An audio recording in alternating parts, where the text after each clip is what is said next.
When you own a business, your website represents you. Scammers can prey on your emotions for their gain by sending false claims of copyright infringement or even other lucrative opportunities that are fake. Knowing what to look out for prevents their negative impact on you and your business. Today's guest is Liz Eisworth. Liz is the founder of Sangfroid Web LLC, specializing in web design, custom WordPress themes, SEO, and digital marketing. She works with businesses to understand all aspects of their website. I'm your host, Chris Parker, and this is the Easy Prey Podcast. Liz, thank you so much for coming on the Easy Prey Podcast today. Thank you. Thanks for having me. So can you give myself and my audience a little bit of background about who you are and what you do? Sure. I am the partner and lead web developer at a web agency in Atlanta called Sangfroid Web. And it's actually my husband and I, and we've been doing it for about 14 years, working primarily with small to medium-sized businesses is kind of who we've dealt with for over a decade. So we do mostly web design, online presence, social media, search engine optimization, that type of thing. Awesome. So let's talk about some of the common scams that you've run across with either you've experienced or with your clients that are targeting kind of that small business. I think we have different things target the Fortune 500, but let's talk about what people are doing against the small businesses. For sure. I mean, any business that has a website, especially, if it's the owner themselves and they have a lot invested in it, it's their business and their website is, it's basically them on the internet. There are a lot of scams that kind of target the emotions of the business owner and make them feel, defensive and worried that they've done something wrong. Mm-hmm. We've seen so many of these that target small to medium-sized businesses, perhaps because, they don't have a lot of experience beyond, running their business. And some of the things, the three most, the biggest ones that come to mind, and we can just go over each one of them one at a time, are the domain slamming scam. And then I don't know if you want to talk about that first. Let's just jump right on into what is domain slamming. I think I know what it is, but I'll have you describe it. What do you think it is? Either people trying to take over your account at your registrar. Yeah, that's basically it. So these will come in the snail mail. Like it used to be exclusively snail mail that you would get these, but now, you get them online, like through email and sometimes through your contact form on your website. But so years and years ago, it used to come from, it was mailed to you, and it comes from different domain registrars, and it's not really illegal what the things are, but essentially it just comes to you and it's a solicitation, but it doesn't appear to be a solicitation right off the bat. It looks like it's an invoice or something telling you hurry up and renew your domain name, or it's going to expire and all these bad things will happen. You'll lose your website. And always somewhere on the document, it says, this is a solicitation. This isn't an invoice, so it's sort of scammy. It's not really a scam, an outright illegal thing, but that should be. Yeah. But so I won't say some of the popular, the companies' names that send these, but, they'll come in a paper mail looking like an invoice, or they'll come to you in your email. And the reason why they are able to get to you and send you the email saying it's going to expire, please renew with us before it expires, is that for the most part, your when you register a domain, your information is public. Yeah. Unless you choose to register with privacy, a proxy kind of obfuscating your email address. But, that's probably 90% of business owners when they register their domain name, small business owners. Yeah. So the information's out there. And so the scam is that they're trying to scare you into renewing your domain with them when they are not your current registrar. So they're trying to get to you before your domain renews as it normally should at your real registrar. and they try to get you to enter into essentially a contract with them, where they take your money. It's usually more expensive Yep. than just renewing with, your normal registrar. So that's one part of it. But then when they take over the domain and, move the DNS, and essentially the registration moves to their registrar, sometimes it can cause problems with, your email. Depending on how your domain and DNS is set up, it could cause your website to go down. It could cause your email to stop working, just depending on what settings get changed when they take over your registration. Yep. So it's not like an outright crime, but it's kind of unethical, I guess. Yeah. And we certainly refer to it as a scam. For that. Yeah, and I haven't gotten one of those physical mails in quite a long time, but I used to get. I own a couple hundred domain names, and so I constantly be getting those in the mail. I think one of the variations I've seen of it is, hey, someone has registered the same business name in China, insert your name of country, and to protect it, you need to register, Oh, and that's interesting. .cc or .cn. Exactly. I haven't seen that one in a while, and it's similar. It's not exactly the same, but it is similar, and I'm not really sure in that case what they're trying to do, just get some money from you to register this other thing or scare you, Well, I mean, that's just it's what every business person fears is your business is in jeopardy. Someone's pretending to be you. Right. And if you don't do this, you're going to lose business. And okay, that's a good one. So you register a .cn that no one ever, no one's going to be using. Exactly.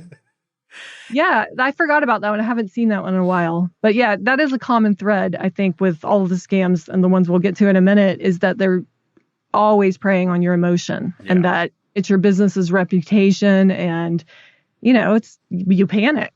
Yeah. It's just a human nature thing. So, So you talked about the domain privacy settings. Mm-hmm.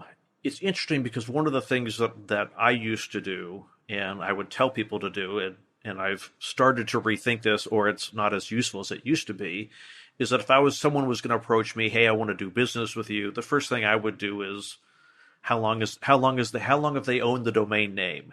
Right. Where are they located? And it used to be that I would tell people, well, if it's a proxy domain, if it's hidden behind privacy, that's a red flag. But nowadays it's almost, well, if you don't do it, then you start getting all these spam emails, all these snail mail letters.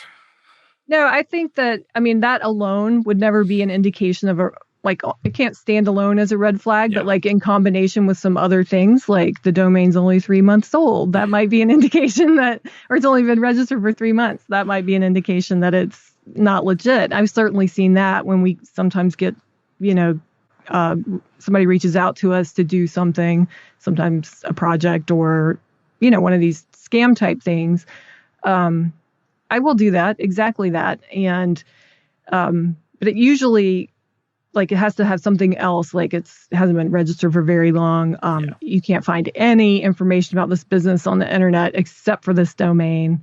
So usually in combination with other factors, that could certainly, be an indicator. But yeah, we actually recommend that most businesses register with privacy for that reason, just because you get inundated with these types of scams just from scraping public data from the registrars, the ICANN or wherever it is. Yeah. Well, and you also run the risk of social engineering against your registrar. I had this happen on one of my domain names where the person was able to call into the registrar, use my name, provide fake government documentation in order. And they got fairly far into my account, enough that I got an alert. Wow. And I was like, what's this alert about? And I called in. They're like, oh, well, you're in the process of changing your account email address. And I'm like, wow, no, this is a scam. I was surprised that they put enough effort into socially engineering the registrar. And part of it was by the information that they had available from the domain name registration, they were able to Right. use that as the starting point for social engineering. Right. And cross-reference and find other information. Yeah, for sure. So I mean, we definitely recommend people use the privacy nowadays. So, yeah, it's not a red flag on its own anymore. Yeah. I was thinking, like, I was just looking, someone today had asked me about a business. It was I'll put this in air quotes, a company that helps you recover funds lost to scams. Oh gosh, Which, that sounds like a scam. that's a big red flag in and of itself. And so I look at the website, and like, it's all really generic. It doesn't say who the owners are. There's no address listed. The domain is a proxy domain. They say they've been in business 10 years, but the domain name was like about a year old.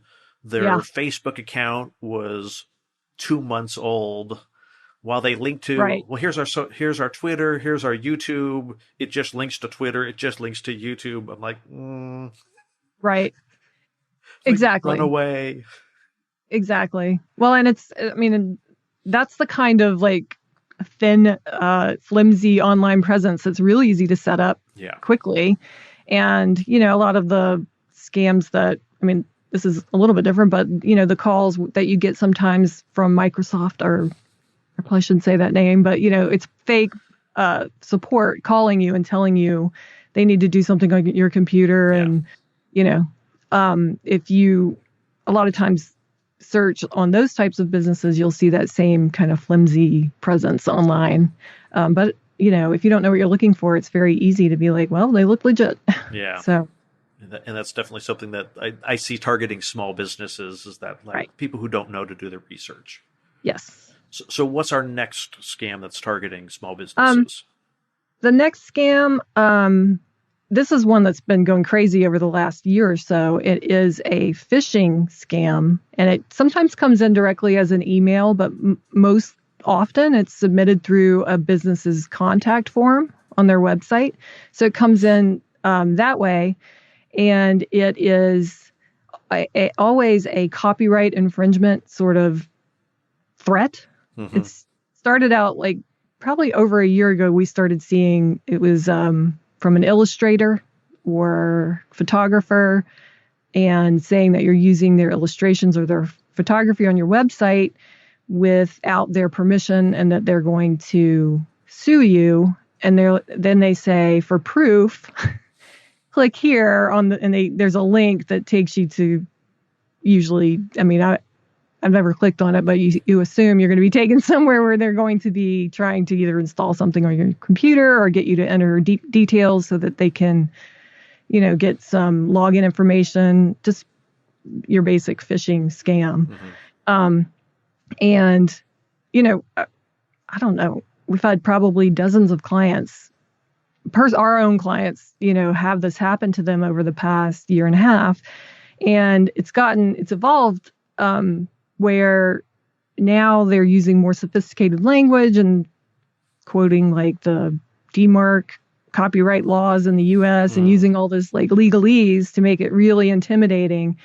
And the level of panic that it causes in a business owner is beyond. We've had, dozens of clients it's happened to, and, probably 20% of them clicked on the link because they panic and think, what images am I using? And they click on the link to go see what is it? And it's because in most cases, they know it's not true, but they want to prove it. So they click on the link just without thinking. So, what we always advise clients is like, whenever you get anything that is trying to elicit an emotion from you, they're trying to get you to act really quickly without thinking. So the first thing you do is just stop and then look at it with, more objective, logical eyes when you're not like freaking out.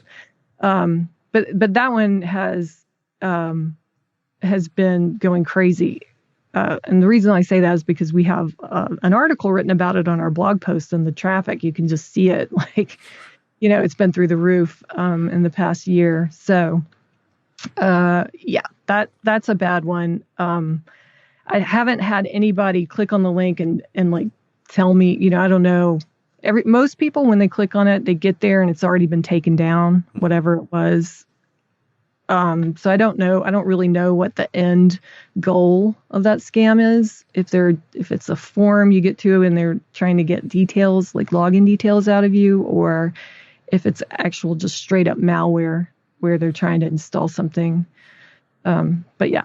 Or it could just be they're just trying to get money out of, well, just pay me $500 and I will go away. 100%. Yeah, could be that too. And I guess the important thing is to distinguish this with, if you have taken copyright, if you don't have permission to use photos and I just went onto the internet and grabbed a photo, you can't do that. You don't. No. and I think there is generally there's perception that, well, if it's on the internet, then it's public domain. That if it's on the internet, of course I can use it. Well, no, it's right. It's, if you don't specifically have permission to use an illustration or a photo, right, or some text, right. Well, and that's interesting that you bring that up, because there are a lot of like royalty-free stock photo sites, and this is a little off topic, but this past weekend we participated in this nonprofit weekend called 48 and 48, where it's a bunch of teams get together and build websites for nonprofits in like 48 hours. And so they provide you with a lot of resources, which include links to these free stock photo sites. And when we went there to, they were trying to drive home the fact that, no, don't just go to Google and get images, use these websites. And so when you go there, some of those websites had on them like ads across the bottom that were ads for other stock photo sites, but it looks like it's part of the website. And so we had people on our team who were like, clicking on those or downloading those images and weren't clear that those were not actually, they were an ad. They weren't part of the stock photo site. Yeah, you have to be really careful that what you're using is, royalty free or in the public domain, or that you license it. Yeah. And there's lots of places, and there are lots of resources for both royalty free and licensable images at a very reasonable price. Yes. It's not crazy. Right. So do you see, I think kind of associated with kind of those copyright notices, I occasionally will get, I have a few trademarks, and so I will get the hey, your trademark is not registered in. So, like, it was funny, like, the day my lawyer told me, hey, the trademark has been filed, you got approval, like, the next day I started getting letters of like, oh, you need to spend $1,300 to renew your trademark. And I'm like, this didn't come from my lawyer. Oh, hey, your trademark isn't valid in England until you give us $1,000. I was like, oh my gosh. That's the hazards of the, data and information that's out there, that it can be, obviously your information went into the trademark database that's visible to somebody, lots of people somewhere, and they obviously took that, and that's extremely common. And I think that's how the domain slamming works. Like, usually it's like right after they register or right before it's about to renew. Somebody is querying a database somewhere and finding, everybody who fits this description.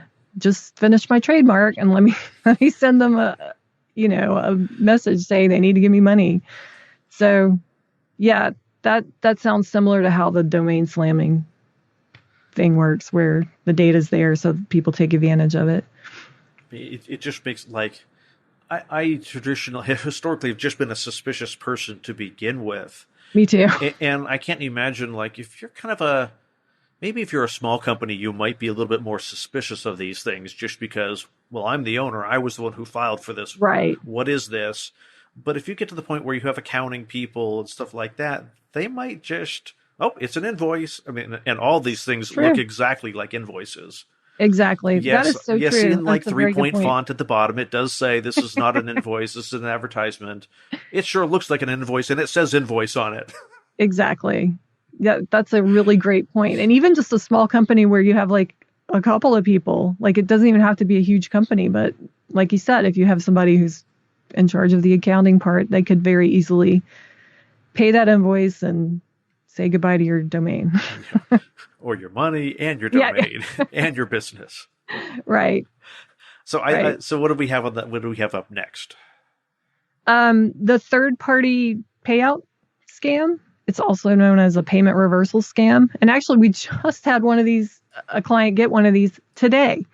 The client, this scam, they target anybody, at least in my experience, anybody who's like a professional service provider. So not really like somebody who sells products, but more like somebody like who offers a service, like web designers, video production company, accountants, anybody who's just like a professional services type of business could be vulnerable to this. And the way this one works is that someone will reach out and contact you about a new project. It seems to be about a new project. And they are often the email, I've mostly seen it come in almost exclusively via email or a contact form on a website. And they sort of pepper you with a lot of details about the project, which I find like, I've seen so many of them now, and they use a lot of the same like phrasings and turn of phrase, I guess. And the thing that I notice is that they're providing a lot of detail without saying anything really like meaningful. So I kind of feel like it's a distraction. Like, let me distract you with all these details in this request for a project.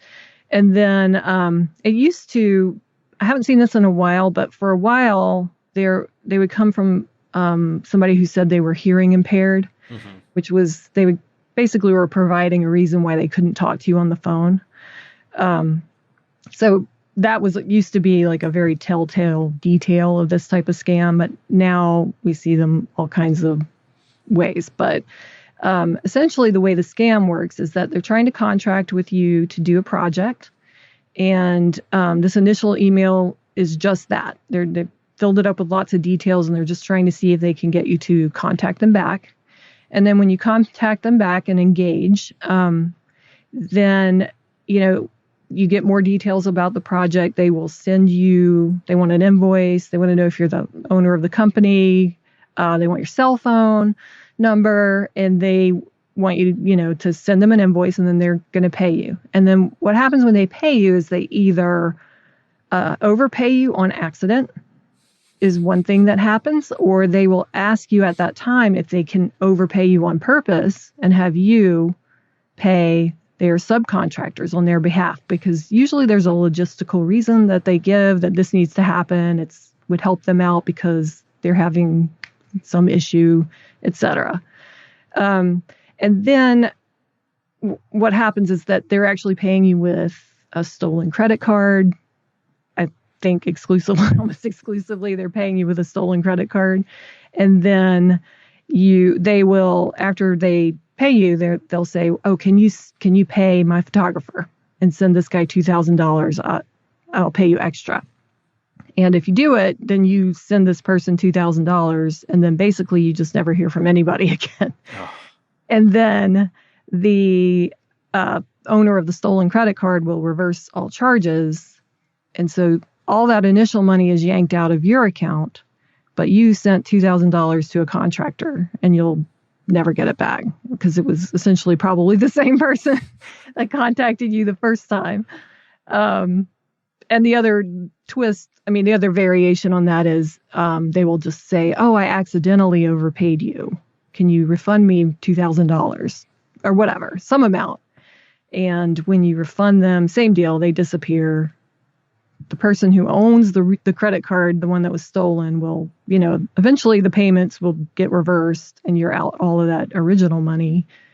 And then, so it gets taken out of your account, and then anything you paid or refunded to the person is gone. I've been running a business in one form or another for 20 some odd years. I have never accidentally overpaid anybody. I know.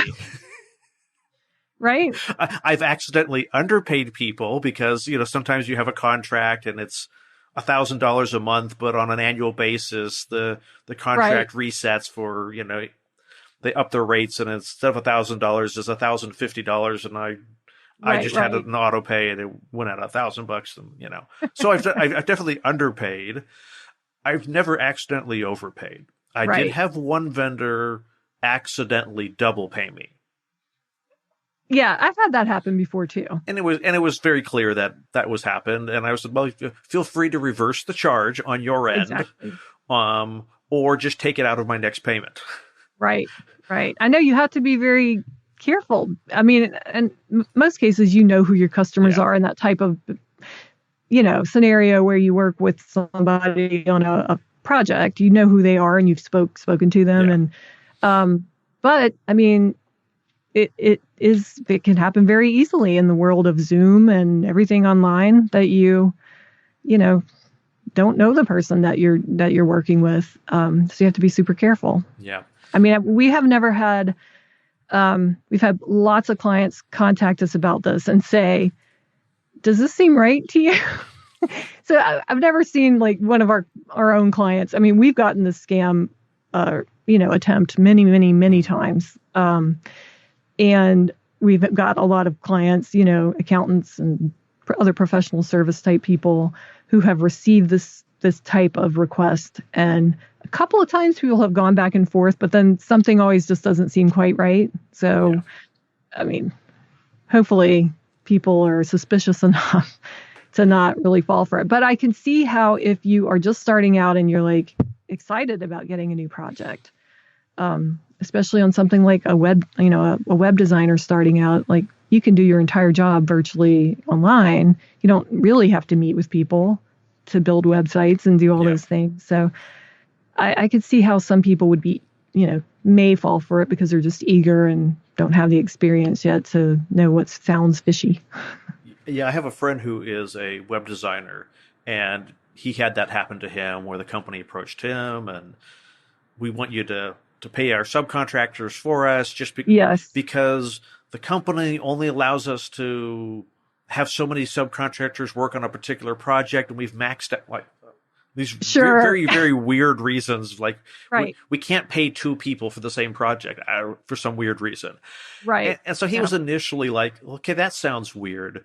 But actually, like what you were saying, is they had so much detail. That is actually what caught his attention, because he's been doing web development for decades. And he's like, no prospective client is ever that clear about what they want. They're like, well, I want it to look nice, or I want it to. Right. You start asking questions and they don't know. It's not that. It's the company that they've never had a website built before, and they're kind of like, well, we don't really know what we want. What should we have? Right. But this, quote unquote client, like had all this just incredible detail, and he was like, this seems almost too good to be true. It's like no client is that prepared when they're coming to a vendor. It's like, and that was the thing that was funny to me, is like that was what was a bigger red flag than the subcontract. It's like, if it were just the subcontractor, I still wouldn't have done it. Right. But because they had so much detail and they sounded so enthusiastic, and it was the rate they were paying me, it wasn't like crazy above market, but it was a little bit above market, but not unrealistically above market. Right. I mean, sometimes I have people who like, oh, hey, I normally do this job for, $50 an hour, and I got someone who said, without me trying to negotiate, we'll pay you $500 an hour to do it. Like, sounds great.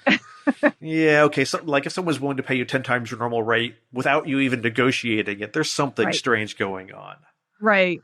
Yeah, and I found in those, one of the common threads is that they will always have, they'll say a name for their company, and it's always really close to a real business's name, but never exactly the same. Yeah. So, like, if you were to Google it, some other business comes up, but it's not exactly the right name. But you might, if you weren't paying attention, be like, oh, that must be them. Yeah. That seems to be a common thread in that type of scam when we get it. And also that they always provide an example. They'll say, I want it to look like this website, or I want the video to look like this one. And I guess that just goes to them providing a lot of detail, and I think trying to distract and, like, look at all this stuff over here I'm talking about. Look at the bright, shiny stuff, yes. Don't look at the man behind the curtain. The Wizard of Oz reference. That's what it feels like to me when they do that. So, Have you had many of your clients run across like they call them BEC scams, business email compromise scams? Say that again. What is it? Business email compromise scams. And in most cases, it's not a compromised email, but where the accountant gets an email that looks like it comes from the CEO that says, "Hey, set up this new vendor and send them $5,000." Right. No, I mean, most of our clients are, well, not all of them, but most of them are smaller, and I feel like they wouldn't fall for that. Like they're not a big enough operation, I guess, yet for that to be possible. Yeah. But we did have one client that they were a bigger company, and that was going on, and it was exactly what you said, that somebody submitted invoices that just were illegitimate. But I don't really know the details of it, if it was completely fake or if somebody was, within the company trying to commit fraud. Either way, I mean, it's a scam either way, even if it's an inside kind of a job. But yeah, that is another one that I've heard of. Yeah. And it's hard. It's easier for businesses that have a little bit of infrastructure, like some distance between the people at the top and the people who are paying the bills, for that to be possible to happen. I have heard of it, but luckily we've not had anybody have to deal with that one. And it does impact some significantly large entity, or some bigger well-known companies. I know it was Right. Barbara Corcoran, I think, on Shark Tank. Oh yeah, that I remember hearing about that. Yeah. She like someone created an email address that looked almost exactly like hers, used her signature, and it was, Right. hey, the person who was committing the scam was very familiar with her business, and it was, hey, we have this new real estate transaction, and I need you to wire $500,000, which was totally normal for real Right. estate. And the accountant went off and sent off the $500,000. I remember hearing about it. Insane. Yeah. And the thing that surprised me is, like, unlike most people, she was able to get the money back because Right. she was high profile enough, and there were just enough intermediary banks, and they acted quick enough that they were able to finally get ahead of the transaction Right. and stop it. But for most people, it's, yeah, if it's a $5,000 transaction, your bank is not going to jump on it. It's not going to be Right. their top of their priority. You're probably not going to notice it. Right. It's interesting. It really highlights how the social engineering aspect of all of these scams, in one way or the other, either they're able to get enough information to impersonate, at a level that's just convincing enough. Yep. I mean, so that whole aspect of social engineering, and also just preying on emotion. Like, I mean, it's just interesting how that's always a common thread, seems to be. The emotion and the urge. There's three key things that seem to happen in almost all scams. There's the emotion, there's Right. an urgency, Yes. and there's very often an appeal to an authority. Exactly. I'm a lawyer. I'm your power company. I'm the Right. government. And if you don't do this right now, something really bad is going to happen to you. Exactly. And that's, I think, a proven psychological thing about humans, that we respect people in uniform, basically, or that we're more, if you have a clipboard, we're going to follow your instructions. So that is, like, surprisingly, I probably have told the story on the podcast before, but there's a company I was working for, and the company that owned the building emailed all their tenants and all their properties, and basically said, like, watch out for people coming into your office with a clipboard. Yep. Who they just walk in, they see a conference room down at the end of the hallway, and they just walk like they own the place. Right. And they just, as they're walking by, they grab some woman's purse and then just walk out the next door. Wow. And everybody, just because they look confident and they're walking, oh, I've got an appointment in the conference room. Oh, okay. Nobody asks questions, and Exactly. they just wander right through the company. Yep. And I think one of the other ones that they had happen was someone claiming to be, we're here with the fire inspection. Well, we're not from the fire department, but we need to inspect the sprinkler system for all the tenants in the building. We'll just do a walkthrough, and we just need you to sign this form. saying that we Oh, did the gosh. walkthrough. Well, if you're not paying attention, it's an invoice for the service. Wow. And they just walk through and they kind of do a fake fire inspection and they send off the invoice and you're You on the hook signed it. and you're on the hook because you signed, and then you have to fight that it was fraudulent. And, Right. But the Wow. building owner was like, look, we own the building. Sure, if someone needs to come in an inspection, we will tell you that they're coming first, Right. but do not pay them any money. Do not sign anything. That's amazing. Yeah. I mean, that same thing translates to the internet. Like if somebody speaks to you in an email in an authoritative way, and like you said, like it's a lawyer or, your domain registrar, and it's, they're telling you something urgent. It's very, very true. I agree. Yeah.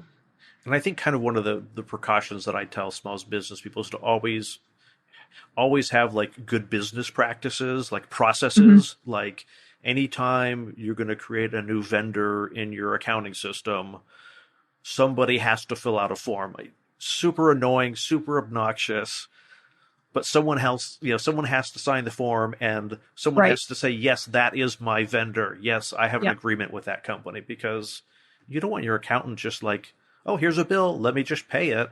Right. Not knowing whether it's a real bill or not. Exactly. It's very simple, and it could stop a lot of fraud that happens that way, whether internal or external. Yeah. So yeah, that sounds like a great idea. Any other parting words of advice before we close out today? Parting words of advice would be to always just take a pause. If somebody sends you something that makes you feel panicked and worried about your business's reputation, and I mean, I've certainly been there when we've gotten those types of communications, to just take a pause and then think about, okay, is this really real? Or am I trying, is somebody trying to take advantage of me? I really think if people, can do that, it could stop a whole lot of this type of fraud, like the kind that preys on your emotions. So I'd definitely say that. Absolutely. If people want to find you and your business online, where can they find you? You can find us at www.sangfreudwebdesign.com. And, the various social is all at sangfreudweb. Awesome. We'll make sure to link all of that in the show notes. Thank you so much for coming on the podcast today. Thank you so much for having me. It was fun. Thank you for listening to this episode of the Easy Pray podcast. Notes and a transcript of this episode with Liz Eisworth can be found at easypray.com/94.